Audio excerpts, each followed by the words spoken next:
Subscribe to my channel Biodose with Gaurav and press the bell icon for new videos on important biological concepts. Hey guys, welcome to this awesome session on microsporogenesis. तो last session में जैसे कि हम लोगों ने discuss किया था that is on megasporogenesis and ये सेशन में हम डिस्कस करने वाले हैं अबाउट माइक्रोस्पोरोजेनेसिस. तो ये सेशन कम्प्लीटली इंटरेस्टिंग होने वाला है. तो do like share subscribe to my channel, it's completely free. तो चलिए शुरू करते हैं. तो अगर हम मेगास्पोरोजेनेसिस की जैसे कि हम बात किए थे पहले, तो उसमें फॉर्म क्या हो रहा था, that is a megaspore which is what embryo sac, जिसको हम फीमेल गैमेटोफाइट कहते हैं. सिमिलरली इस in this case in microsporogenesis क्या फॉर्म होगा, that will be the formation of the male gamete और वी कैन से माइक्रोस्पोर, जैसे क्या कहा जाता है, पोलन ग्रेन कहा जाता है. ठीक है, तो पोलन ग्रेन बनने तक के जर्नी को हम स्टडी करने वाले हैं. तो ठीक है, तो चलिए देखते हैं. तो आप पहले ये टर्म को देखो. इस टर्म में आपको दो चीज़ें दिखाई देंगी, that is one is microspore, another is micro, another is sporogenesis. अब ये स्पोरोजेनेसिस जो है, इतना तो आपको पता है कि that the process of the formation of spore, right, that is what sporogenesis, right, formation of spore. कैसे स्पोर, माइक्रोस्पोर, जो कि हमारे पोलन ग्रेन है. अब देखो, स्टार्टिंग से अगर हम शुरुआत करें तो डेफिनेशन को पहले जाते हैं. Definition is what, the formation of the microspore, that is a pollen grain from the pollen mother cell. In previous one, that is a megasporogenesis, that is a from the MMC, that is the megaspore mother cell. In this case it is PMC, that is a PMC, that is what, pollen mother cell. ठीक है, इतना clear है. अब देखो origin start कहाँ से होता है. तो it generally occurs at the male reproductive part, male reproductive part, that is what, स्टेमन. ठीक है, अब आपका जो स्टेमन है, it is mainly consisting of two parts. One is the anther, which is sac-like structure, another is filament. Filament. ठीक है, इतना clear है. अब ये जो एंथर है, आपका एंथर आपको पता है दैट है इसके कुछ कैरेक्टरिस्टिक है. It is also known as dithecous, right. Why, because it is bilobed and two layered. Clear हुआ, दो लेयर और bilobe, therefore it is known as a what, dithecous. ठीक है, और फिलामेंट सपोर्ट के लिए, जैसे आपको डायग्राम में यहाँ पे फिर से बना दे रहा हूँ, ऐसे होते हैं एंथर. ठीक है, ये वाला पार्ट आपका है का क्या है, एंथर, और ये वाला आपका जो पार्ट है, ये वाला फिलामेंट. ये टुगेदर फॉर्म करते हैं व्हाट, स्टेमन. इतना क्लियर हो चीज़ें. अब देखो स्टार्टिंग करते हैं, कहाँ से स्टार्ट होता है, कैसे होता है. अब देखो सिंपली मैं एक डायग्राम बना रहा हूँ आपका एंथर का ही. ये आपका एंथर है, दो लेयर है. ठीक है, दो लेयर है, और यहाँ पे बीच में ग्रुप ऑफ सेल्स होते हैं, छोटे छोटे छोटे सेल्स होते हैं, इनके ग्रुप होते हैं. ठीक है ना, तो ये group of cells are known as, ये जो आप देख रहे होंगे बहुत सारे सेल्स होंगे. अब ग्रुप ऑफ सेल्स को क्या कहा जाता है, having similar origin and function, that are known as what, tissues, right. तो therefore these are known as sporogenous tissues. ठीक है, इसको कहते हैं sporogenous tissue.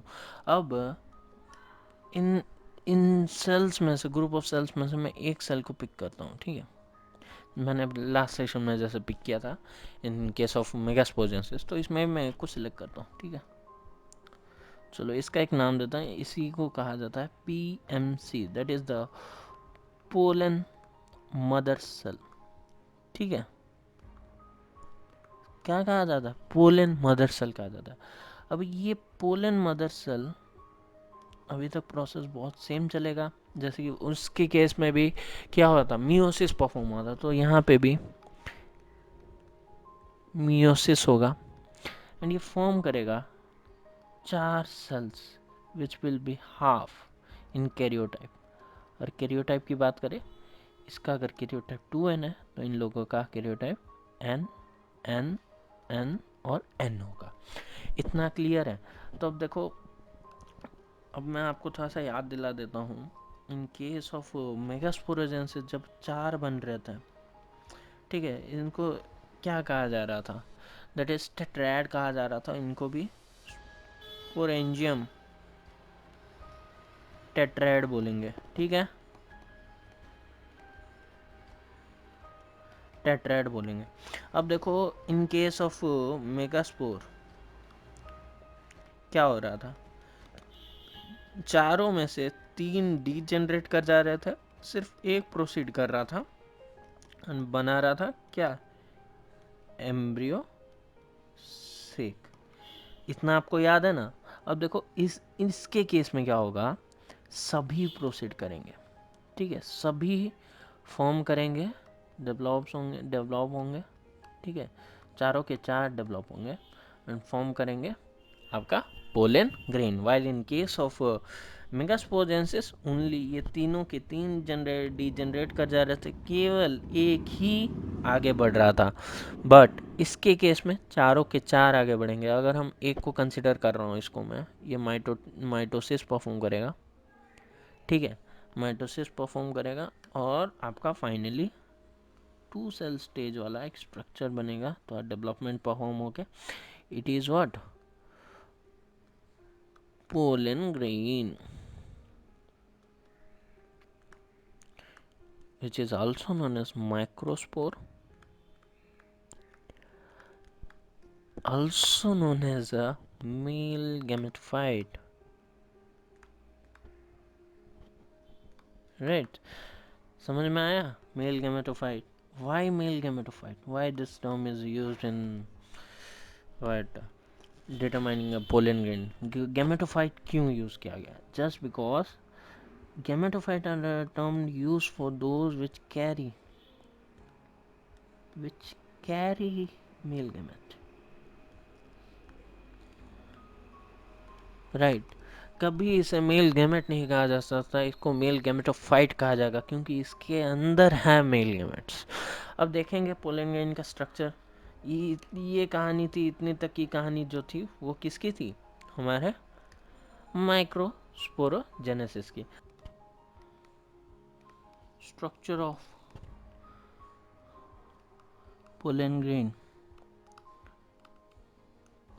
Structure of pollen grain की अगर बात करें तो वो कुछ ऐसा रहेगा। आप बुक भी रेफर कर सकते हो, ठीक है। देखो, इसके आउटर लेयर को मैं ऐसे नहीं करूँगा, इसको ऐसे ऐसे करूँगा।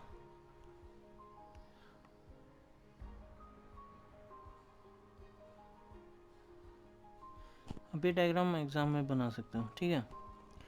तो ये जो है आउटर लेयर, ठीक है, इसको कहा जाता है, मैं जो ड्रॉ कर रहा हूँ, कलर कर रहा हूँ, इसको कहा जाता है व्हाट, एक्साइन। और ये जो अंदर वाला लेयर है, इसके लिए मैं ब्लू यूज करता हूँ, ये जो अंदर वाला लेयर है it is known as intine. अब जो अंदर की अगर बात करें, ठीक है, तो वो कुछ ऐसा सिनेरियो होता है इनका, ठीक है। एक सेल जो होता है छोटा होता है, एक सेल आपका बड़ा होता है, ठीक है। This larger one is known as a vegetative cell,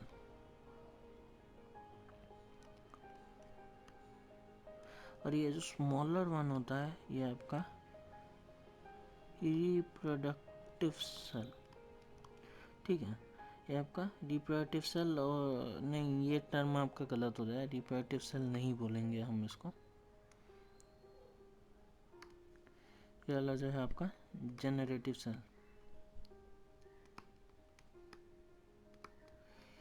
यही जनरेटिव सेल, ठीक है, यही जनरेटिव सेल आपका फर्दर डिवाइड करेगा 2 न्यूक्लियस में। देयर आर कंसिडर 2 सेल में और डिवाइड करेगा माइटोसिस करके। It is what, male gamete. Clear हुआ चीजें। अब देखो जनरली क्या होता है, आप जब लिखेंगे राइटिंग में, आप जब लिखेंगे about the structure of pollen grain, आपको लिखना पड़ेगा that the smaller the generative cell floats open the vegetative cell. ठीक है, आपको ऐसे मेंशन करना पड़ेगा generally smaller than that of vegetative cell. तो वेजिटेटिव सेल का काम क्या है? तो इट इज़ नरिशमेंट, नरिशमेंट इसका काम है। ठीक है, फूड सप्लाई, नरिशमेंट, ये इसका काम है। एंड जनरेटिव सेल का काम क्या है? ये इसका काम है। क्या? It further divides into two male gamete formation में। एक्साइन जो होता है it is the outer one. देखो जनरली एक क्वेश्चन आता है, why the pollen are considered as fossils. Okay, just because of this आपको ये लिखना है, because the outer layer of the pollen grains are made up of exine, जिसका main जो मेजर कंपोनेंट होता है formation exine is made up of स्पोरोपोलेलिन। ठीक है, स्पोरोपोलेलिन, ये जो मटेरियल होता है आपका, it is resist to extreme what conditions such as extreme even in chemicals temperatures also। ठीक है, तो ये resist करके बचा के रख देता है, therefore these are considered also considered as a fossils। okay, और जो इंटाइन होता है ये आपका पैक्टीन एंड अदर से बनता है, नॉर्मल कंपोनेंट से। ठीक है, जो बाहर वाला होता है that is made up of sporopollenin. ठीक है, this is all about the structure of the pollen grain. I hope ये सेशन आपके लिए इंफॉर्मेटिव रहा होगा। सो डू लाइक से subscribe and share with in your friends. So this much for today session. Thank you.